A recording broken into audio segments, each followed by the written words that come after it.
आकाशवाणी भोपाल से प्रस्तुत हैं प्रादेशिक समाचार।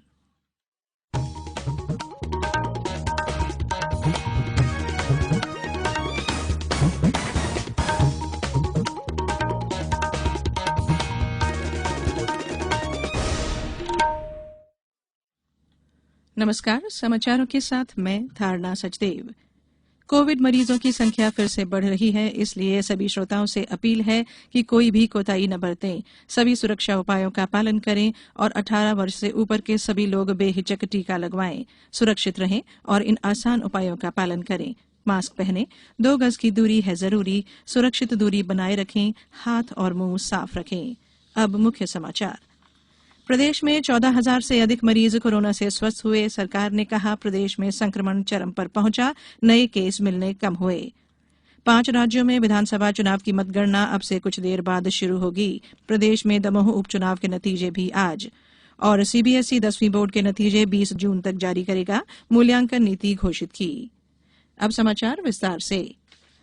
प्रदेश में कल 14,000 से ज्यादा मरीज स्वस्थ हुए हैं और सक्रिय मामलों की संख्या 1 लाख से नीचे 88,000 पर आ गई है। प्रदेश में कल 1,23,000 नए मामले सामने आए। इंदौर में 1,832 सर्वाधिक मामले सामने आए। फिलहाल जिले में 12,278 कोरोना संक्रमित हैं, जिनमें से आधे से अधिक का इलाज घर में ही चल रहा है। भोपाल में 1,683 और ग्वालियर में 1,105 नए संक्रमित मिले हैं। धार में 250 मरीज ठीक हुए, वहीं जिले में 233 नए केस मिले। उज्जैन में 262 नए मामले सामने आए, जबकि 39 मरीज स्वस्थ हुए। झाबुआ में 110, खंडवा में 28 और मंदसौर में 191 नए संक्रमित मिले हैं। मुख्यमंत्री शिवराज सिंह चौहान ने कोरोना की समीक्षा बैठक में कहा कि पिछले 24 घंटों के दौरान सक्रिय प्रकरणों में 2,000 से ज्यादा की कमी आई है। इसके अलावा पॉजिटिविटी दर भी 20.3 हो गई है। बैठक में बताया गया कि प्रदेश में कोरोना चरम पर पहुंच गया है और मामले कम होने की संभावना है। प्रदेश में किल कोरोना अभियान के तहत सर्वे टीमों द्वारा अभी तक 2,29,51,135 से अधिक जनसंख्या का सर्वे पूरा कर लिया गया है। सर्वे के दौरान 84,148 से अधिक संभावित मरीजों के सैंपल लिए गए हैं। अभियान 9 मई तक चलेगा। मुख्यमंत्री शिवराज सिंह चौहान ने कल बताया कि प्रदेश के सभी ग्रामीण क्षेत्रों में गांव-गांव और घर-घर जाकर स्पेशल फीवर स्क्रीनिंग के लिए किल कोरोना 2 अभियान चलाया जा रहा है। विशेष रूप से इन क्षेत्रों में जहां संक्रमण की दर अधिक है, वहां प्राथमिकता से सर्वे टीम पहुंचकर संभावित मरीजों की पहचान कर रही है। पश्चिम बंगाल, असम, केरल, तमिलनाडु और केंद्र शासित प्रदेश पुडुचेरी विधानसभा चुनाव की मतगणना आज होगी। मतगणना आज सुबह 8 बजे से शुरू होगी। इन राज्यों और केंद्र शासित प्रदेश में 27 मार्च से 29 अप्रैल के बीच विधानसभा चुनाव कराए गए थे। प्रदेश की दमोह विधानसभा सीट के लिए उपचुनाव की भी मतगणना आज से कुछ देर बाद शुरू हो रही है। मतदान के रुझान और परिणाम निर्वाचन आयोग की वेबसाइट पर उपलब्ध रहेंगे और प्रत्येक निर्वाचन क्षेत्र के ताजा रुझान और परिणाम कुछ मिनटों के अंतराल पर मिलते रहेंगे। वोटर हेल्पलाइन मोबाइल ऐप के माध्यम से भी रुझान और परिणाम देखे जा सकते हैं। निर्वाचन आयोग ने कोविड महामारी की दूसरी लहर को देखते हुए मतगणना केंद्रों पर कोविड के कड़े दिशा निर्देश जारी किए हैं। निर्वाचन आयोग ने विजय जुलूसों पर पहले ही प्रतिबंध लगा दिया है। सदर अंजुमन कमेटी छतरपुर के हाजी शहजाद अली ने कोरोना आपदा से निपटने के लिए लोगों से अपील की है। हमारी आप सभी भाइयों से गुजारिश है कि आप लोग कोरोना से बचें, सोशल डिस्टेंसिंग बना के रखें, मास्क लगाएं और जितना हो सके तो बड़े बड़े प्रोग्राम में उसको मुख्तसर कर दें, छोटा करके करें। भीड़ भाड़ के इलाके में ना जाएं और अपने आप को भी बचाएं, अपने परिवार को भी बचाएं।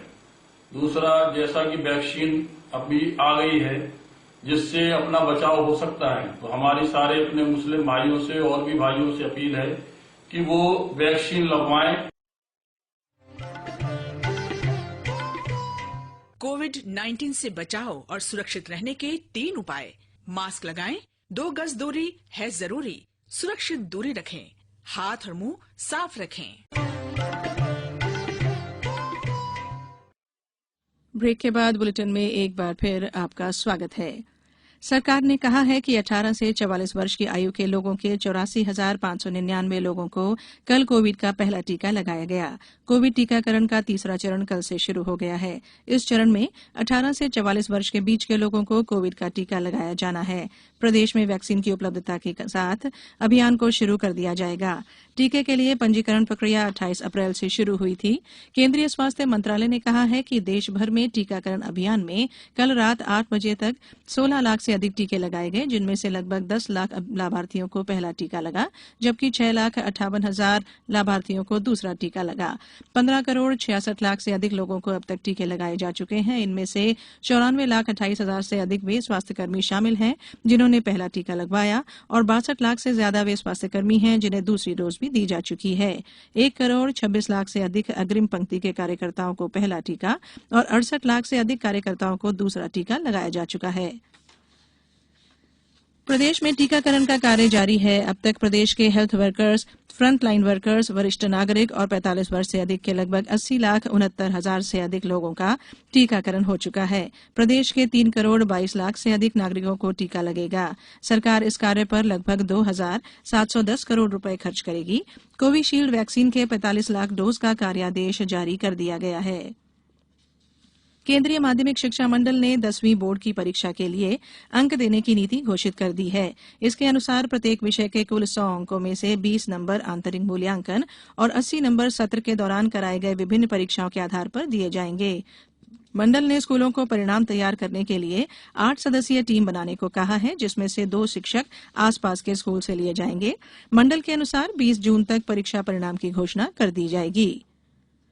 आईपीएल क्रिकेट में कल रात नई दिल्ली में मुंबई इंडियंस ने चेन्नई सुपर किंग्स को 4 विकेट से हरा दिया। चेन्नई सुपर किंग्स ने पहले बल्लेबाजी करते हुए निर्धारित 20 ओवर में 4 विकेट पर 218 रन बनाए। अंबाती रायडू ने 27 गेंदों में नाबाद 72 रन और मोइन अली ने 36 गेंदों में 58 रन की तूफानी पारी खेली। आज नई दिल्ली में राजस्थान रॉयल्स का सामना सनराइजर्स हैदराबाद से होगा। यह मैच दिन में 3:30 बजे से शुरू होगा। दूसरा मैच अहमदाबाद में शाम 7:30 बजे से पंजाब किंग्स और दिल्ली कैपिटल्स के बीच खेला जाएगा। अब कुछ समाचार संक्षेप में। आगर मालवा कृषि उपज मंडी में कल 3 मई से 9 मई तक अवकाश के कारण उपज नीलामी कार्य बंद रहेगा। खंडवा में कल श्रमिक दिवस के अवसर पर विधिक सेवा प्राधिकरण द्वारा श्रमिकों को उनके अधिकारों और योजनाओं की जानकारी देने के लिए ऑनलाइन संगोष्ठी आयोजित की गई।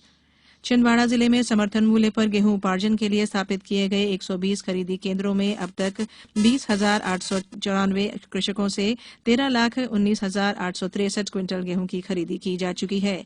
और शिवपुरी में बढ़ते संकट के बीच स्वयंसेवी संस्थाओं ने जिला अस्पतालों में कोविड मरीजों और उनके परिजनों के लिए भोजन की सुविधा शुरू की है। अंत में बुलेटिन के मुख्य समाचार एक बार फिर। प्रदेश में 14,000 से अधिक मरीज कोरोना से स्वस्थ हुए। सरकार ने कहा प्रदेश में संक्रमण चरम पर पहुंचा, नए केस मिलना कम हुए। 5 राज्यों में विधानसभा चुनाव की मतगणना अब से कुछ देर बाद शुरू होगी।